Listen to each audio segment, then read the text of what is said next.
everyone, and welcome to the Centurion Leadership Battalion podcast, your source of accountability, inspiration, and motivation to become your best and reach your fullest potential every day. Our motto, it's simple: to use our determination to crush our everyday leadership tasks so that we dominate in our delivery of services and products to our clients and achieve victory and personal growth, profitability, and creating environments for those around us to prosper. Let's get this show started.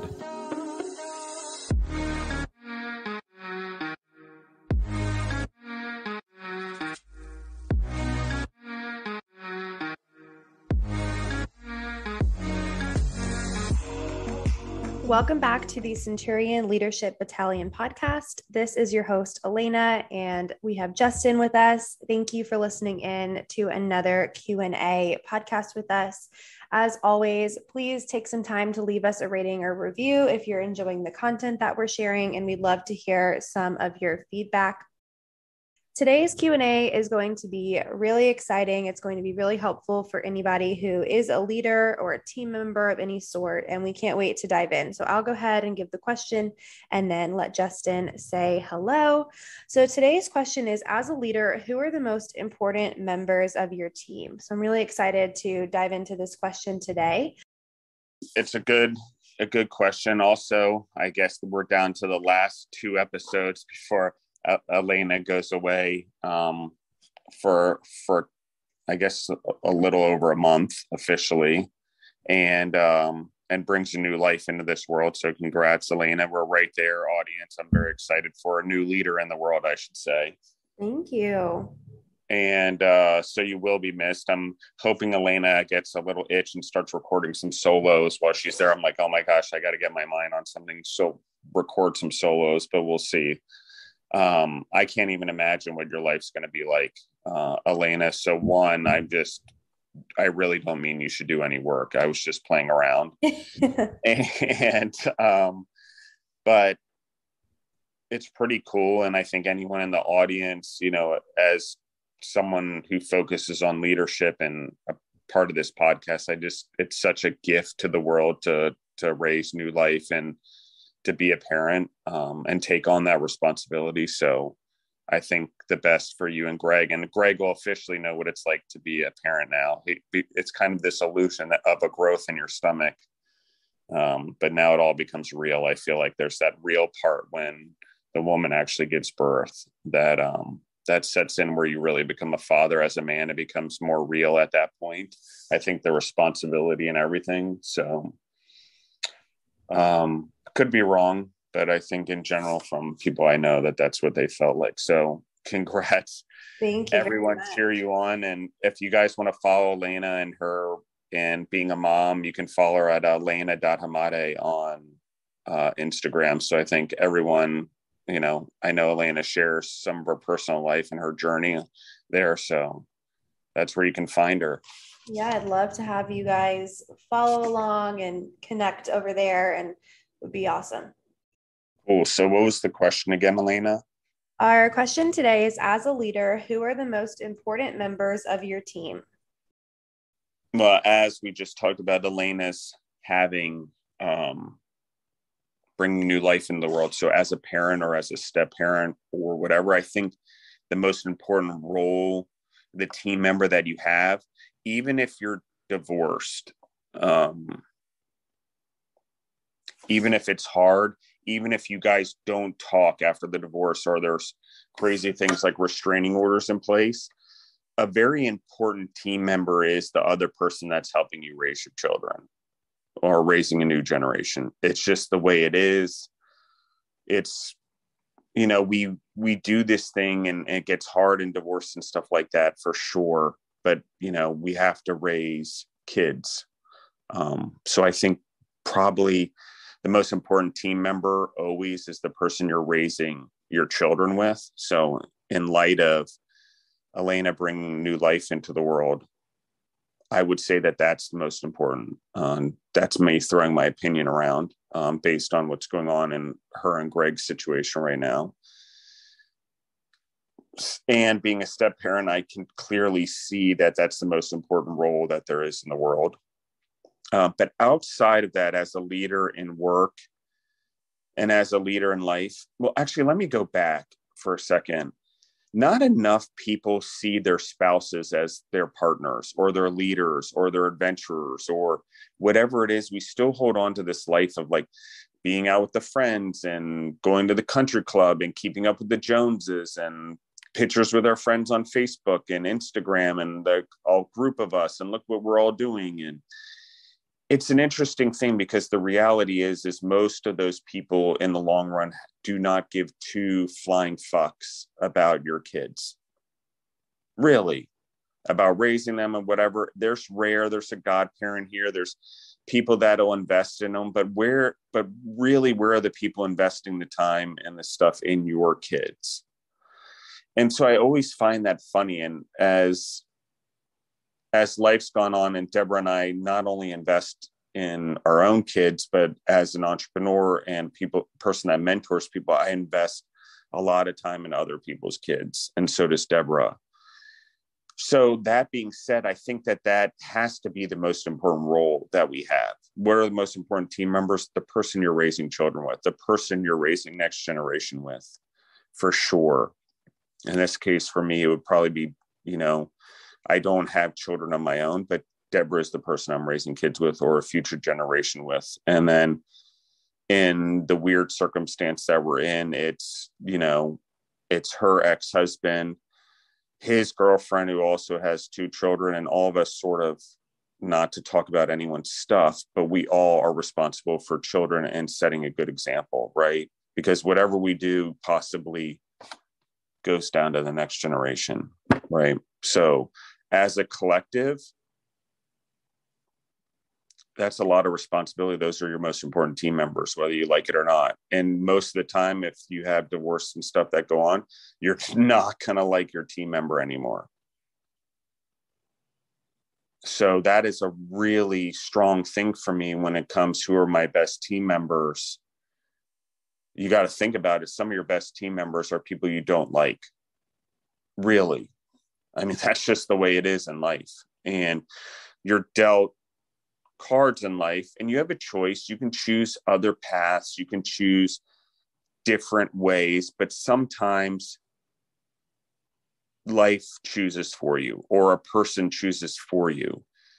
And that person still remains your team member, even though you don't like each other anymore, or they may not like you. So that's one of the things we have to get over with this team member thing. So let's take it to that level of understanding as humans, that teamwork, regardless of the way we feel about each other, is essential for prosperity, especially for our children. I just showed you it in a microcosm of a family. So it can be logical that same microcosm effectively works whether we're related or not. It just so happens that we're related in some ways, but I just told you guys that I'm a step, meaning I'm not related to any of them, but yet I'm still, some of these people are my team members. And, we may not like each other. That's not good or bad. It's just life. And to get caught up in it and ruminate about it, about feelings, it doesn't matter. So if you want the best team members, you have to have the best people that do the job the best. And in this case, a parent who cares about their children, they're going to be the best, hopefully, most likely. I hope so. I try to believe that. It's not always true, but in that case, like I'm in the persons aren't that none of these persons are related to me, but in this particular family unit, they're all my teammates for the betterment of Zoe and Maddie. Everyone, whether I like them or not, as long as they invest for the positivity of Zoe and Maddie, they're a team member. Crazy scenario, right? We may not agree with their views or their politics or whatever, but they're investing in our kids. So anyway, on to team members. So I played multiple sports, and as an entrepreneur that I've grown up the way, most individuals do not develop this skill where they can not only run one business, but focus on multiple businesses or multiple people. And even people I work with that have come out of corporations don't adjust to this entrepreneurial mindset or way of leading when it comes to teams. Okay. And I look at teams. I played soccer. I understand strategy with soccer. I like chess, which interestingly, I fully didn't understand until COVID, where I really learned it. And so I really like the way that soccer and chess are very similar. And so this is what I'm going to talk about. Team is about winning. So the team members that I choose and my best team members, or the cliche answer would be every team member is the best team member. It's not true. It's not true in my case. There are always people that are better players than others. You always have a captain or two captains of a team, and you're always going to have a goalkeeper that is going to be the best goalkeeper. Like you have accountants that are going to be accountants, and they're going to be your favorite people because they protect your money, period. They're the most important people. So it's not a matter of favoritism. And it's not a matter of who are my best team members. It's really any team member on any given day has the chance to be the best team member. Just like in sports, really. It's not, and is there consistency over time through discipline that could say they're better than someone else?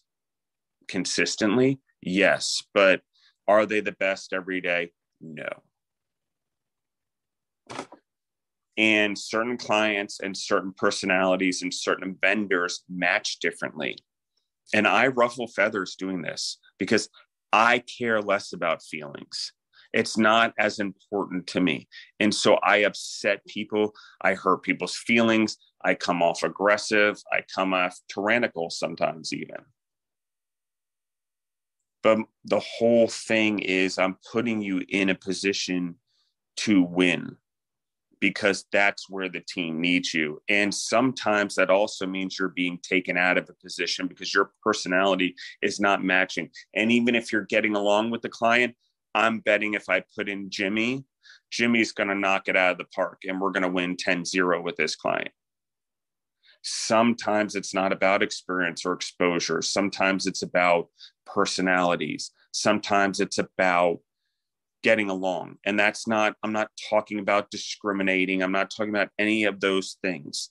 I'm talking about black, white, yellow, purple, Catholic, Muslim, Jewish, Hindu, Buddhist, whatever, all within there. You know, we have every color of human, every religion of human, you know, within every ethnicity, within all those things. It's a very mixing pot of a world now. So knowing that, you have to just know that your best player has to play. White, black, yellow, red, brown, doesn't matter. You know, and women, men, whatever, you need to know as a leader the client, the personalities of the people you're dealing with, what motivates them, what motivates the entrepreneurs I work with that are co-packers. If they don't match a personality in the company, or their company and their personality doesn't match our company's culture, they're not going to be a fit. So they're not going to be a good team member.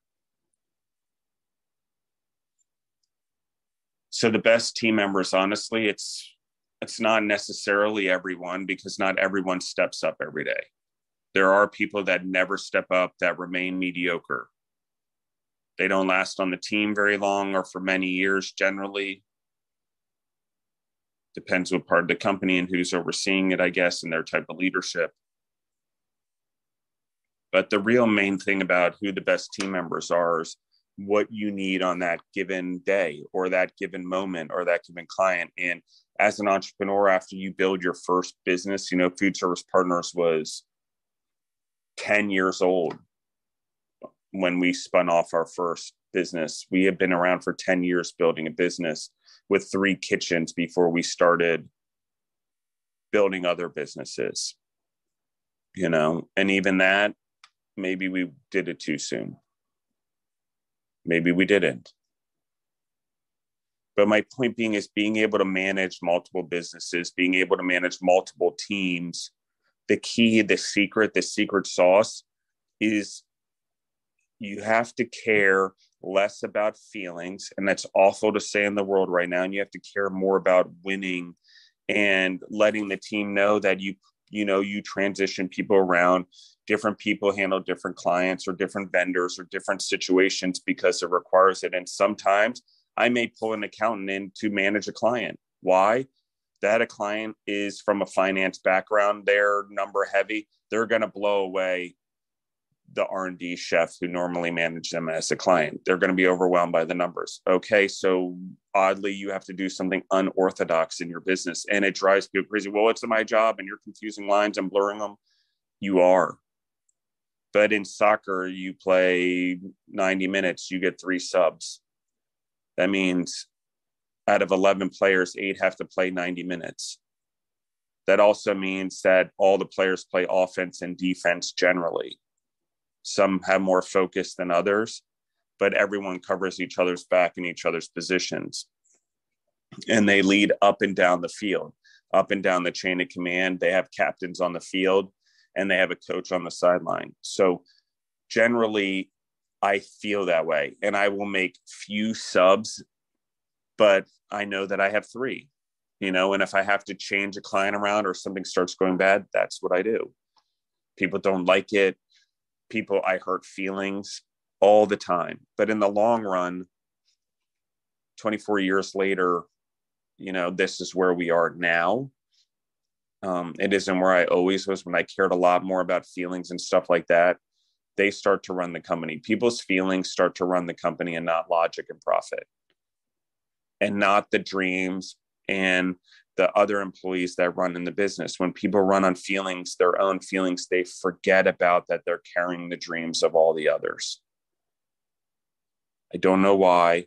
There's plenty of room for feelings, and I want to hear opinions, but we work, right? We're here to win. And I will tell you that in the competitive nature of the world, who my best team members are the ones who want to win. Why? Because they know in the rest of the world outside the United States, particularly in countries that are coming up from third world poverty, that there's people in those countries willing to work no matter what. They don't need fancy colleges or fancy degrees or fancy anything. They're going to go do it. And when you are dealing with people who don't want to work or are trying to negotiate lesser time to work all the time, and I'm not saying we shouldn't have great work conditions or humans things. That's not what I'm saying, obviously. But what I am saying is you need individuals who are going to give you 8 hours effort while they're there 8 hours, knowing that after work, hey, I don't need your 16 hours of your day. Go fully focus on your family the same way you focus on work, etc., or your hobbies or whatever. But those humans are important because they make us efficient. So those are the team members I choose. Can you get focused? Can you stay disciplined? Do you understand that if you're really effective during this time, you can go do whatever the hell you want the rest of your time? And because of the structure of a working environment, you're a really good team member. And team members who worked at home and now only work 3 hours a day, and we're not understanding what happened after COVID, and we can't get to an 8-hour day or filler days, and we're getting bored or trying to do other things, that stuff catches up with you.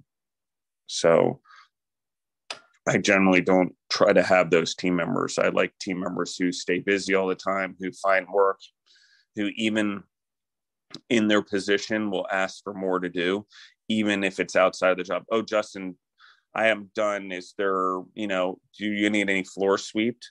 I'm like, I don't pay you to sweep floors, Johnny. He's like, well, I have a lot done. I'm ahead. I would like to go build morale and show them in the back that I'm willing to sweep floors also. Cool. I'll pay you to do that for about a half hour, an hour. If you want to go do that and help them out, build morale. Those are the team members you want.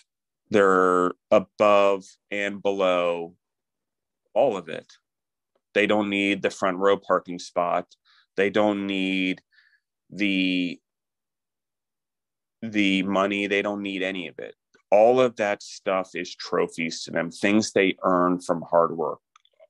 Nicer cars, even in Georgia, as the employees, as we've built up, the employees have get nicer cars. They're earning it. They're working harder. They're working more hours. It's been a long 2 years of training and getting everyone up to speed on manufacturing a facility of this size, or food in a facility this size in this area with 17,000 people.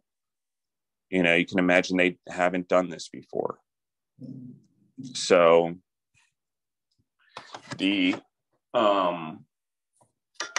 that's the team members I choose. So what are your thoughts, Alaina? I think that with everything that you shared, and just going back to the question in the beginning, you know, you were sharing the most important members of your team kind of in a personal sense. And we always try to tie things back to where people can relate, whether they are business owners, brand owners, or not. And I love that we do that on the podcast, because I think sometimes, you know, there's podcasts that are not relatable for people that are in business. And then there's podcasts that are relatable for people that are, you know, brand owners, business owners, but you can't really listen and enjoy those podcasts if you're not, you know, falling into that category. And so by tying everything back together to make things relatable for people who, whether they are, you know, a manager, leader of a company or a brand, or they're just, you know, wanting to grow in leadership for just within their personal life, their friendships or their family, whatever it may be. I really liked how we tied all of that together. But with it, you know, discussing the most important members of your team within your company or your brand, you know, I would say it is true that each member, you know, no matter where they fall in a hierarchy, if that's the way that your business is designed, each member is important. You know, the CEO is just as important as someone who, you know, who is responsible for cleaning the floors. Every single person, you know, plays a role in that business, in that company, and has a different function. And I think sometimes people don't consider that. But I think, you know, it is something worth discussing, definitely, of how each person, you know, plays a role within that company, no matter where they fall within that hierarchy. Sometimes it's true that people get respect at different levels, and people think, you know, you have to gain respect and you kind of get treated. You see this in, you know, TV shows all the time. The people at the lower end are kind of treated badly, and you know, go get my coffee and blah, blah, blah. You know, you kind of have those people that come into a company and are treated badly. And that's just what we think of, you know, as normal, because we've seen it in TV and for years and years and years. But I think in reality, it's important to consider that each member of the team is important, whether it's someone who's brand new on their first day, or someone who, like I said, is responsible for just cleaning the floors or taking out the trash, or the CEO. I think every person plays into that team, because each person plays into the success of that business. How would your business function without that person? And who would take that person's role should that person no longer be there to do it? I think that just reminds us that every single person on the team is very important. There's a quote that I used to love from social media, and it was like something along the lines of, I was raised to treat the CEO with the same respect that I give the janitor, something along those lines. And I just think that's so true, and something, you know, a lot of people need to remember, because especially in our culture in this day and age, and social media and all the things you see, maybe this is a little bit off topic, but, you know, it's so important just to give respect and show respect to people who may be different than you, or in a different level or line of work than you are. I just think that respect is really important. So this question kind of made me think, you know, in that way. I agree. And I think that's, and it's 100% true. That's why I refer to soccer, because I feel like even though the members all get paid a different salary on the field, sometimes extremely, if you're playing with Lionel Messi and Cristiano Ronaldo or Neymar or some of those guys, but they're all equal on the field. They all have to play by the same rules. Regardless of stardom, it's a pretty level playing field. And so that is, to me the same thing. Sometimes a player's higher ranked than another. Sometimes they have more of a leadership role on the team. It doesn't necessarily mean that you're not a team and that everyone's importance is valued. So to your point, yes, I value every team member. That wasn't what I wasn't trying to say that, but I will say that in the competitive world that we live in, and we are animals by nature, and competition is, whether we're competitive by nature or not, other humans are. And that's the thing that I really understand the trophy for everyone. I get the ideology that happened there. But the problem is the rest of the world doesn't live that way. And we're only 300 million people in the United States, or almost 400 million, I guess, versus 8 billion. So whatever that is, 7.6 billion others. It's just hard, right? We just have to think about, what are we leading? What are we trying to do for the people we lead? Are we trying to be their friends? Okay, because that is not what I'm looking for in a team member. I just told you. If you want to be my friend on this a team member, like, red flags automatically go up. I'm like, nope. You care more about my friendship than winning. Like, I'm just that human. I'm just a hard human. I've always been that way in sports and life. And friendships are hard because I like to move forward. I like to grow. I don't see the world the way everyone else does, obviously. It's what makes me entrepreneurial, which makes me find opportunities. But when you're an entrepreneur, you have to build team members that are not like you. You have to build a team. If everyone was entrepreneur in your company, you'd be fighting every idea and every entrepreneur idea versus your own all the time.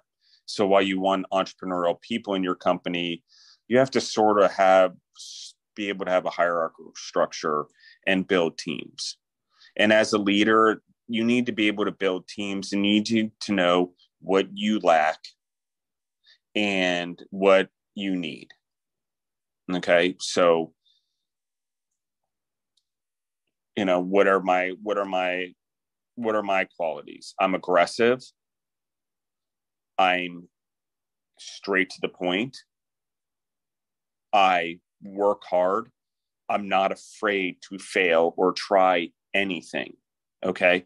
That means in that I need to balance myself off with other people, that are opposite of, I need calmer, less aggressive people to be more balance and make sure I pick my head back up and look around and pause. It means that I have to be quiet and listen and have people that can actually talk to me, not just about their opinion, but be very concise in the way they deliver the message, because I don't have a lot of time, because I do run multiple teams and businesses. So if there's a person that can get everything they need to say in a concise, detailed manner with clarity, and I can ask questions back to them without them feeling it's a criticism in this world right now, they're going to be the best team members. Just hands down. There's hardly any left. There's very few people that can take a criticism anymore without arguing or being defensive. I'll even catch myself doing it sometimes in the modern world. It is a scary thing. Someone who never did it, but it's like everything I deal with, whether it's in a classroom or it's at work or it's at a sporting event over the weekend. You got to surround yourself by the team members, your best team members in your organization, your best team members in any situation. One are going to change. You're going to have to get the players that become bad because they're not keeping up with the rest of the team. Just don't play anymore. It happens. It's just the way it is. And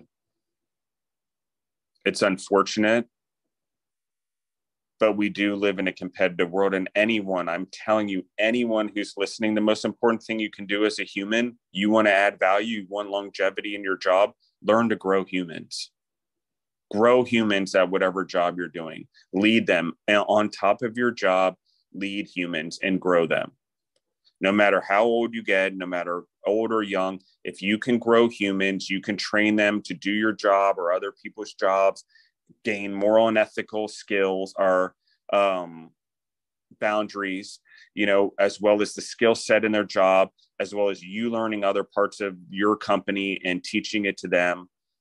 That's what your most valuable resource is. It's not what you know. People are like, oh, I know, and I'm so smart. No, that's not really doesn't matter. I'm pretty sure there's been crazy many leaders that have hardly any education.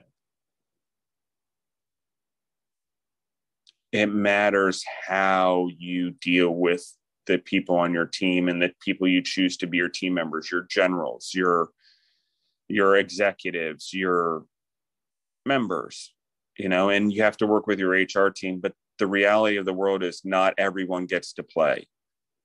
And we've built a world around that, and we're getting crushed competitively on the international market because of it. And not every other country gives trophies to everyone, and they don't believe everyone has a chance to play and win. They're out there to crush and win and get out of poverty. That's a heavy motivator.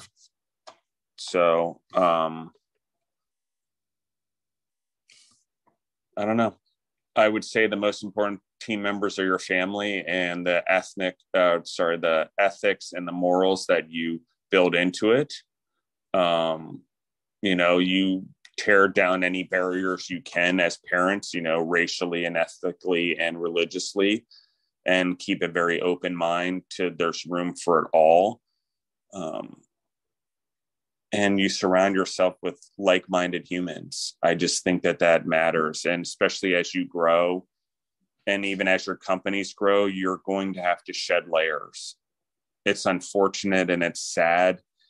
And sometimes you go backwards as a company when you do things like that, or your strategy changes. It looks like you go backwards and you border on bad times, or times are bad. It's just, you don't have a choice sometimes. And the future could be over if you don't start to pivot or change a strategy sometimes. So that's really, as a family, you have to deal with crisis and pivot. And as a company, you have to do it. And as a family, shedding layers is not shedding family members. It's shedding where you live, or friends, or moving, or choosing a career, or Johnny became really good at baseball. We need to start figuring out how one of us is going to do all of that. Those are the things where in business, shedding and growing has a lot to do with growing individuals and making sure you spend as much time as you can growing the individuals and your team members. And just sometimes not everyone keeps up. No different than when you played soccer as a kid, or baseball, or the debate club, or the chess club, or the math club. Not everyone is capable of excelling at all of those things. There are winners and losers in all of those, and they are necessary. I just told you, I don't want to be the smartest person in the room, ever. I want to be learning from all the people around me. They all have to be in skills that are better than me. And I need them to be winners in all of those areas, because I'm not. I know what I'm a winner in, and I need them to know what they're winners in. And I need to know that winning truly and having an amazing victory as a team, when we're all can win together, that's what it comes down to. And that's a family too, right? As you have more kids, they become members of that same team. That same thing that happens, that same ethos of moving forward, and how you vibrate as a family and as a team. And people get caught up in perception. That's not what I'm saying. I'm saying how we lead with our team members, our family.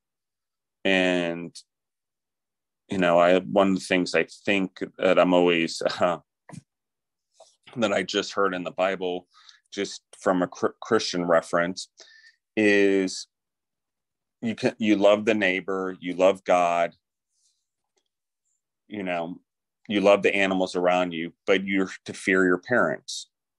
And it's an interesting thing, because why would they want that? Because fear is a great deterrent for kids to have moral and ethical value. And the loving, love thy neighbor, love the thing, is because we all should be part of the team members and leading that raise the future generations.